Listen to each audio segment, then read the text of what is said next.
Bienvenidos a otro nuevo episodio de Do It Networking Club. Hoy estoy con Ignacio Horman, uno de los expertos en recursos humanos que conozco y además que me encanta todo lo que he conversado con él, así que dije tenemos que traerlo a Do It Networking Club. Así que Ignacio, bienvenidísimo. Muchísimas gracias, Julián, por el espacio y nada, feliz de hablar de esto de gestión de personas, de HR, cosas que nos Y de apasionan a los dos, ¿no es retención, que cierto? sabemos que es el nombre que no nos gusta mucho, pero bueno, digamos que en el mundo de HR es uno de los temas que tiene preocupada a la gente. Cuando tú y yo hablábamos, conversábamos de que es como es esto de la fidelización del recurso humano, de lograr que el talento se quede y se quede contento, es como una ecuación donde hay un resultado final. Cuéntame un poquito cómo lo ves tú, porque me encanta. Sí, ahí, Julián, yo creo que lo más importante antes de partir cualquier acción, ¿no es cierto?, a nivel de algún plan o algún diseño, alguna estrategia, ¿no es cierto?, de gestión de personas, creo que lo primero es definir cuáles son esos indicadores finales. O sea, cuáles son los tres indicadores más relevantes desde, obviamente, tu área, ¿no es cierto?, marketing, comercial, HR, o lo que fuera, que permitan, ¿no es cierto?, ir cumpliendo los objetivos de negocio. Y es ahí en donde, desde recursos humanos o HR, tenemos que definir cuáles son esos indicadores.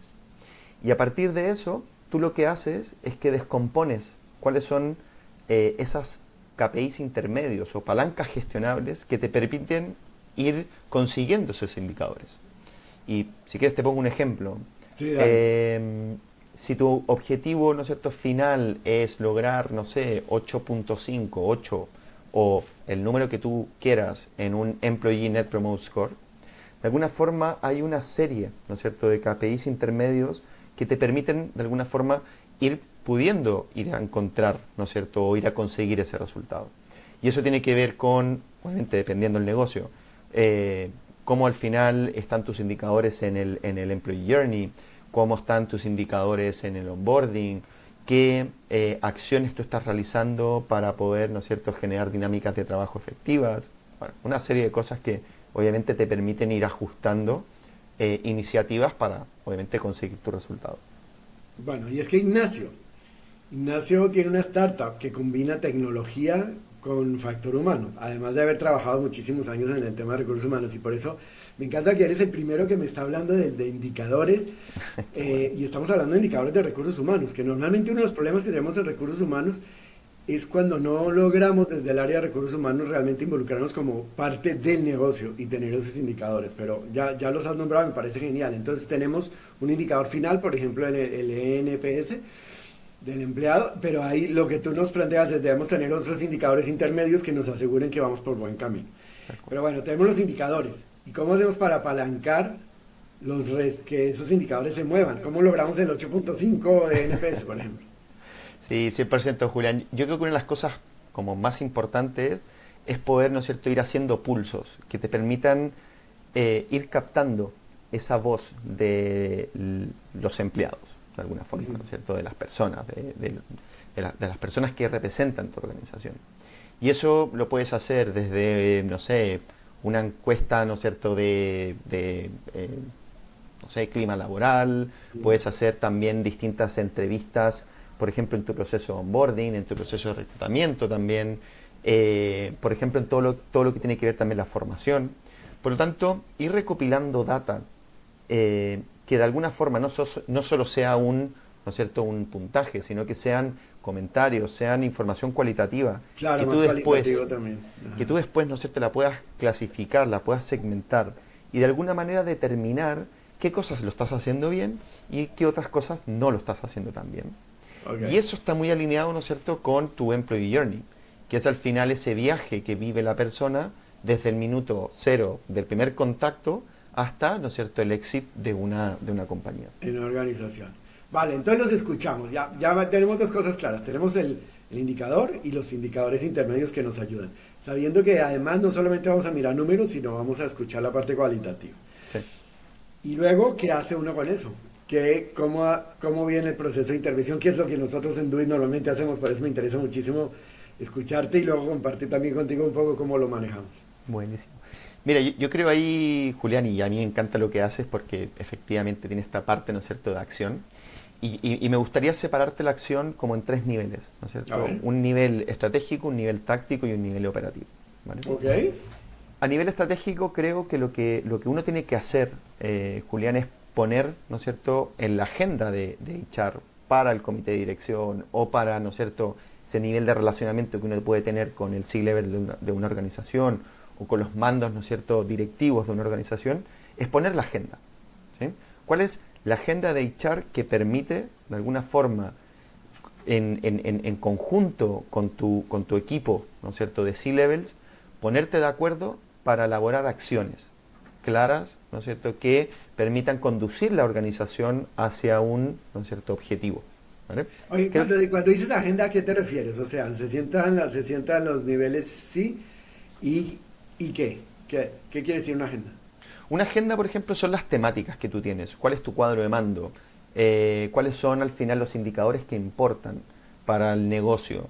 Y de acuerdo a eso, tú armas, ¿no es cierto?, la agenda o las temáticas que tú quieres tocar. Por ejemplo, te voy a decir un caso, ¿no es cierto?, Eh, una experiencia mía. Ajá. Nosotros teníamos en una empresa una problemática muy grande que era ¿no es cierto?, la atracción del talento, ¿sí? Ujú. Obviamente una organización que estaba en un sector muy complejo y el time to hire era tremendamente importante, ¿sí? Por lo tanto, ese indicador era un indicador que siempre estaba dentro de la agenda de HR, ¿sí?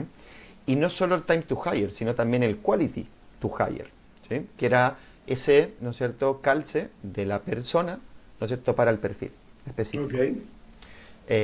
Y así tienes muchísimos. Por lo tanto, cuando tú defines muy bien cuáles son esos tres objetivos clave de HR, de alguna manera te permite crear tu agenda. Te permite entender, ¿no es cierto?, que para poder, no sé, conversar, discutir y tener distintas visiones a nivel del comité de dirección, por ejemplo, en este caso de reclutamiento, necesitábamos, por ejemplo, inversión en herramientas, necesitábamos inversión en tecnología para poder, ¿no es cierto?, hacer más rápido los procesos. Y eso, de alguna manera, nos pegaba en el time to hire, pero no en el quality. Por lo tanto, ahí empiezan, ¿no es cierto?, ciertas discusiones estratégicas para el negocio que tú tienes que discutir, ¿no es cierto?, con un CEO, con un área de Vale. negocio, etcétera. Ya está claro. Entonces tenemos la parte estratégica. Luego viene lo táctico. Lo táctico, y es como al final yo despliego, ¿no es cierto?, distintas acciones. Y eso tiene que ver cómo tú bajas esa información crítica de, ¿no es cierto?, negocio, de hacia dónde está yendo la compañía, a tu equipo, ¿no es cierto?, de tu área de gestión de personas. Eso es clave, y es cómo al final ideamos la táctica o el plan táctico para poder, ¿no es cierto?, ir a realmente cumplir esos objetivos. Y esto es como el, ¿no es cierto?, el símil con el fútbol. Perdona que lo ponga, pero Ya, creo ya, que perfecto, me encanta. al final tú puedes tener una estrategia, ¿no es cierto?, que es, no sé, jugar por las bandas, tratar de, ¿no es cierto?, hacer Claro, claro, diagonales, claro. porque sabes cómo juegan los equipos, mover distintos, ¿no es cierto?, jugadores que son clave en distintas posiciones para, ¿no es cierto?, armar tu estrategia para afrontar, ¿no es cierto?, ese partido. Y la táctica tiene que ver con esas, ¿no es cierto?, dinámicas, esos juegos, esos distintos recorridos que hacen los jugadores y la pelota para poder, ¿no es cierto?, lograr tu objetivo, que es, obviamente, o sea, en este caso, ¿no es cierto?, meter un gol. Esto es lo mismo, es como al final tú creas los distintos, ¿no es cierto?, iniciativas que te permitan, ¿no es cierto?, ir realmente a cumplir esos objetivos de Y en negocio. estas tácticas están, por ejemplo, tácticas de formación o de desarrollo organizacional y cosas de ese estilo, o eso va en lo operativo. Mira, te diría que el fiel reflejo de esto es cuando tú tienes, ¿no es cierto?, estos COEs o estos centros de experiencia o de excelencia o como tú quieras llamarlo, que son transversales a toda la organización. Y ahí es donde realmente se crean planes, ¿no es cierto?, transversales que te permitan, ¿no es cierto?, ir trabajando con negocio, trabajando distintos temas de cultura, desarrollo organizacional, cambio organizacional, etcétera. Y luego también hay una figura que es clave aquí, Julián, que es el HR Business Partner, quien de alguna manera, ¿no es cierto?, toma esos insights del Claro. negocio y de alguna forma llega a ti para poder, ¿no es cierto?, estructurar un plan. Ok. Te diría que ese es como el plano más táctico en Más donde tú táctico. ¿Y tienes el que meter. operativo finalmente? El operativo son al final los procesos, las políticas, lo que tú tienes que hacer, ¿no es cierto? Yo siempre hablo, ¿no es cierto?, de esta línea más como people ops. Por ejemplo, para una persona es tremendamente importante, ¿no es cierto?, que se cree el contrato. ¿Sí? Pero es un proceso, ¿no es cierto?, que es Ya, muy estándar, que agrega por parte de la poquísimo. operación de recursos humanos. Tal Ok. cual. Y ahí lo que se tiene que hacer es decir, perfecto, ¿cuáles son esos procesos core que de alguna manera están ayudando a poder, ¿no es cierto?, mejorar la experiencia de una persona dentro de la organización. Y hay otros que no tienen ningún valor, o que tienen Ok. poquísimo valor, o poco Ok. impacto, ¿no es cierto? Es ahí en donde tú creas, de alguna manera, unas ciertas acciones que permitan, ¿no es cierto?, invertir dinero, tiempo, ¿no es cierto?, y energía y foco para, obviamente, el plano más operativo. Vale, ya está. Entonces ahí tenemos un poco la visión estratégica. Y, y yéndonos específicamente al tema de lograr fidelización del empleado. Hablábamos antes de comenzar la entrevista un poco de las palancas y las cosas que en tu opinión son las que hacen que realmente una persona prefiera quedarse a buscar oportunidades afuera o a aceptar posibles oportunidades que le den. ¿Cuáles crees que son esos temas fundamentales o esos palancas fundamentales para lograr una buena experiencia del empleado y mayores niveles de retención y menos de rotación? Buenísimo. Ahí, Julián, yo creo que una de las cosas que hay que meter dentro, ¿no es cierto?, de la ecuación es tu negocio. O sea, hacia dónde estás yendo, cuál es tu visión, cuáles son tus valores, qué es lo que realmente tú estás armando y también en qué industria, ¿no es cierto?, estás. Creo que eso es súper relevante, porque hay obviamente necesidades, ¿no es cierto?, para poder fidelizar a esas personas, para poder comprometer a esas personas, que muchas veces te lo da también el contexto. ¿Sí? Por ejemplo, te voy a hablar de un caso, ¿no es cierto?, también verídico. Estábamos trabajando con una empresa, ¿no es cierto?, muy grande de telecomunicaciones y de alguna forma cuando mirábamos cuáles eran esos factores del compromiso y qué es lo que generaba realmente engagement en las personas, habían tres factores que eran totalmente súper importantes. Uno es el desarrollo de carrera. ¿Por qué? Ok, Porque en ese minuto las telcos estaban introduciendo metodologías ágiles, estaban transformándose como negocio. Por lo tanto, el desarrollo era algo tremendamente relevante. ¿Sí? El segundo factor para poder, ¿no es cierto?, mover ese indicador era que al final el salario estuviera dentro, ¿no es cierto?, de un cierto rango, que ok, era sobre un percentil 90. ¿Sí? ¿Y por qué? ok. Porque tenían muchas ofertas, tenían muchas telco, muchas empresas que estaban haciendo ese mismo proceso de transformación, de alguna forma, ¿no es cierto?, llegaban a la puerta y tocaban la puerta, obviamente, de Claro, esos. no puedes no puedes quedarte en ese tema. Ok, ¿y el Total. tercero? Y el tercero respondía a algo más, ¿no es cierto?, en cómo el líder directo podía, ¿no es cierto?, también entregarte feedback. ¿Y por qué? Porque como estábamos en ese minuto haciendo una transformación en términos de las dinámicas de trabajo, de la cultura, existía, ¿no es cierto?, mucha preocupación, mucha incertidumbre con respecto al futuro. Hubieron muchos cambios, ¿no es cierto?, a nivel de organizacionales. Por lo tanto, un factor relevante que nos dimos cuenta cuando tomábamos esa voz de las personas era que ese líder tenía que estar muy cerca. Y obviamente trabajamos en esas tres líneas. Ok, genial. Entonces, de las tres, mira, a mí lo que me va quedando ahí y que tiene que ver con lo que nosotros hacemos es lo siguiente. Uno, a la parte de beneficios, salarios y cosas de ese estilo, bueno, es una parte estratégica que viene con los tres temas que tú hablas, estrategia, táctica y operación para asegurarse que eso esté. Y obviamente nosotros entonces no nos metemos en ese tema porque no somos especialistas. Pero luego están las otras dos que me encantan, que es el desarrollo de carrera, ¿cómo lo llamas? El desarrollo de la persona o lo que esté pasando ahí adentro. No es solamente tener la carrera clara, porque hoy en día con las nuevas generaciones, eh, ya las generaciones X, yo me acuerdo que entrábamos a una empresa y no que quería era la gran carrera. Para mí mi sueño cuando yo entré a trabajar era llegar a ser vicepresidente de la organización, pero yo hoy veo los que están incorporándose a las empresas y tienen una visión jamás tan larga como yo la tenía en la organización. O sea, yo me veía de mayor en la misma empresa donde empecé a trabajar, que luego obviamente no pasó, pero por lo menos me veía así. Los jóvenes no se ven así. Entonces el desarrollo de carrera sigue siendo importante, pero va a ser una carrera mucho más de corto plazo, donde ellos van a necesitar habilidades en el corto plazo para desarrollarse, ¿no? ¿Cómo ves tú eso? Yo creo que el upskilling, reskilling y todo lo que tiene que ver con cómo al final, ¿no es cierto?, desarrollar las nuevas competencias en un momento transformacional, ¿no es cierto?, tan importante como el que estamos viviendo, es clave. Eh, y te voy a decir una cosa, Julián, o sea, y ahí yo creo que los dos sabemos las realidades también muchas veces en Latinoamérica. O sea, sabemos que hay muchos puestos y muchas mujeres en esos puestos, ¿no es cierto?, van a quedar sin trabajo. Y no porque al final no agreguen valor, sino porque son procesos tremendamente, ¿no es cierto?, automatizables, que es lo que va a pasar. ¿Sí? Ujú. Por lo tanto, creo que también hay una conciencia a nivel de la propia organización que, ¿no es cierto?, tiene que ser capaz de poder formar a las personas, de poder darles, ¿no es cierto?, los recursos para poder desarrollarse al interior de la organización o, ¿no es cierto?, desarrollarse en otras organizaciones. Eh, yo no estoy de acuerdo que al final la tecnología nos viene a quitar, ¿no es cierto?, los puestos de trabajo. Al revés, viene a cambiar la forma de trabajo y nos permite y nos da la oportunidad de poder, ¿no es cierto?, nuevamente estudiar, formarnos para los nuevos puestos de trabajo. Y eso es lo que hoy día tanto los jóvenes como nosotros, ¿no es cierto?, que ya no somos tan jóvenes, Julián, necesitamos hacerlo cada día, ¿no es cierto?, formarnos, adquirir nuevas skills, adquirir nuevos conocimientos.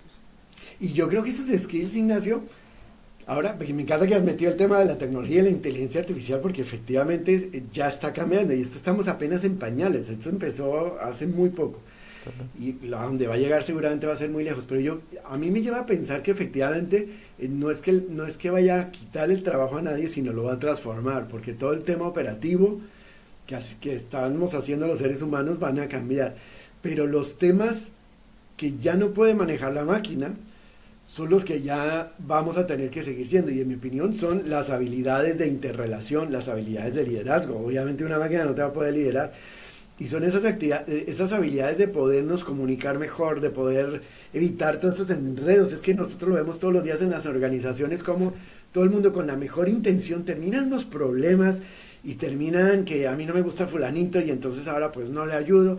Y una cantidad de comportamientos que hacen que para todo el mundo la vida sea mucho más desgastante, menos agradable, la experiencia se vaya al piso, Mm. y lo que hay detrás es una falta de habilidad de comunicarse, de una falta de realmente aprender a escuchar, de una falta por ejemplo, tú estabas nombrando en el liderazgo el feedback, es fundamental, pero cuando lo estudiamos científicamente nos damos que es una de las actividades de que generan mayor miedo y amenaza en cualquier ser humano, porque atentan contra la identidad que estás tratando de construir.